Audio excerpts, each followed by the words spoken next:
Secular Gujarat ન્યૂઝમાં આપનું સ્વાગત છે। વડોદરા શહેરના પૂર્વ વિસ્તારને જોડતો ખૂબ જ હાર્દ સમાન અડાણિયા પુલ 3 રસ્તા પર સમસ્યાઓનો સામનો કરતા સ્થાનિક નાગરિકોએ સેક્યુલર ગુજરાત ન્યૂઝના માધ્યમથી સ્થાનિક પ્રશાસન સામે રોષ ઠાલવ્યો। વડોદરા શહેરનો હાર્દ સમાન ગણાતો વિસ્તાર 4 દરવાજા વિસ્તારનો જે ખૂબ જ વ્યસ્ત જે વિસ્તાર રહે છે એ વિસ્તાર અડાણિયા પુલ પર અત્યારે આપણે ઊભા છે।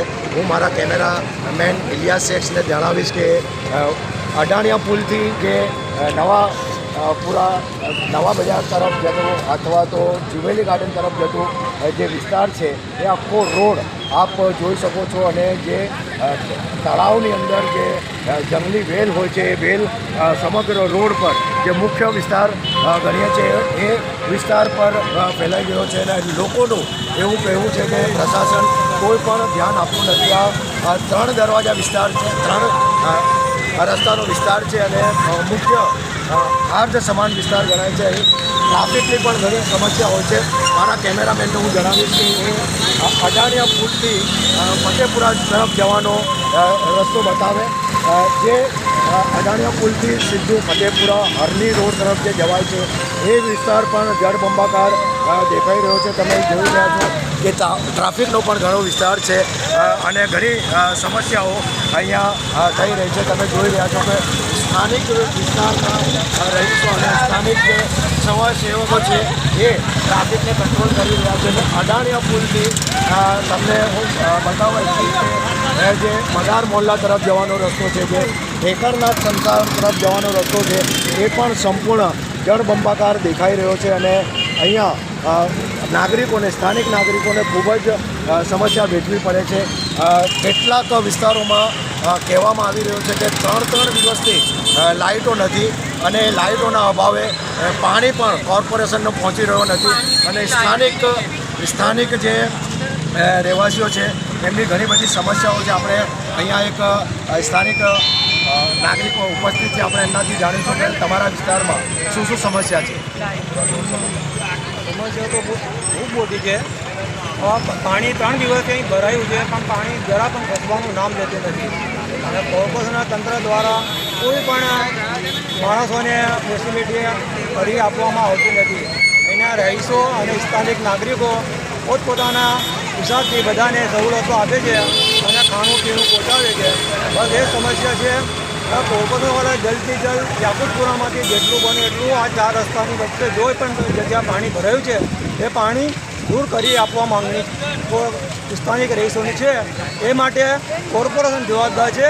અહીંના નાના ભૂલકાઓને સ્કૂલ મદ્રસા પઢાઈ ભણાઈની બહુ જ તકલીફ પડે છે અને આ પઢાઈઓ 3 દિવસની સ્કૂલોની રજા પડી છે તો છોકરાઓને સ્કૂલોમાં પણ પાણી ભરાયું છે એ પાણી પણ જરા પણ ખસવાનું નામ લેતું નથી।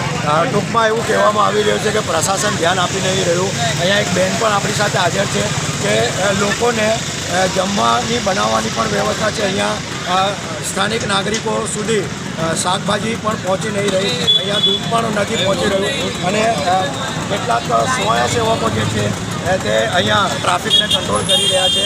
સિટી વિસ્તારનો હાર્દ સમાન આ વિસ્તાર ગણાય છે અને અહીંયા સ્થાનિક યુવાનોનું એવું કહેવું છે કે પ્રશાસન તરફથી બહુ ઓછું ધ્યાન આપવામાં આવી રહ્યું છે અને અહીંયા આપણે જે સ્થાનિક યુવાનો છે જે સેવા પૂરી પાડી રહ્યા છે, ટ્રાફિકને કંટ્રોલ કરી રહ્યા છે અને એવા ઘણા યુવાનો અહીંયા ઉપસ્થિત છે। આપણે એમનાથી જાણીશું કે કેટલા સમયથી આ લોકો આ સેવામાં જોડાયા છે। શું કહેશો, કેટલા દિવસથી આ સમસ્યા અહીંયા છે? અમે 3 દિવસથી આ સમસ્યા અહીંયા છે। કોઈ પ્રશાસનિક એટલે નેતા કે કોઈ પોલીસ પ્રશાસન કોઈને મદદરૂપ હમણાં થઈ નથી। અમે સ્થાનિક લોકો જ લોકોને માર્ગદર્શન આપીએ છીએ કે કોઈ અટવાઈ ના જાય, કોઈને તકલીફ ના થાય, કોઈ ગાડીને નુકસાન ના થાય, કોઈ માણસને નુકસાન ના થાય, એની તકેદારી માટે અમે આ 4 રસ્તા પર ઊભા રહ્યા છીએ।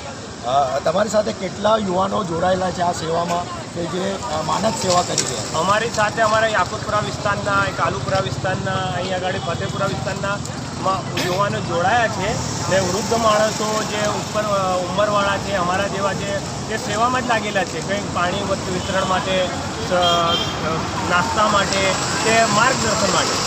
અમે ખૂબ હમણાં એ જ ચાલુ છે ને રાત્રે પણ અમે માર્ગદર્શન આપીએ છીએ કે કોઈ અટવાઈ ના જાય.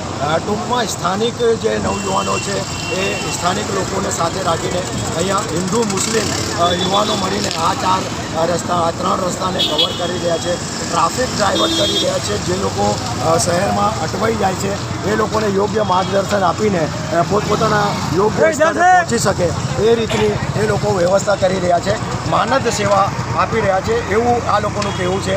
અને લોકોમાં બહુ જ રોષ ભરાયેલો છે કે સ્થાનિક પ્રશાસન તરફથી કોઈ પણ યોગ્ય મદદ મળતી નથી. તમે જોઈ શકો છો કે મુસ્લિમ બિરાદરો તરફથી જે લોકો અટવાયા છે, જે લોકો પાણીની બહાર નીકળી નહીં શકતા, એ લોકો માટે મદદ પહોંચી રહી છે.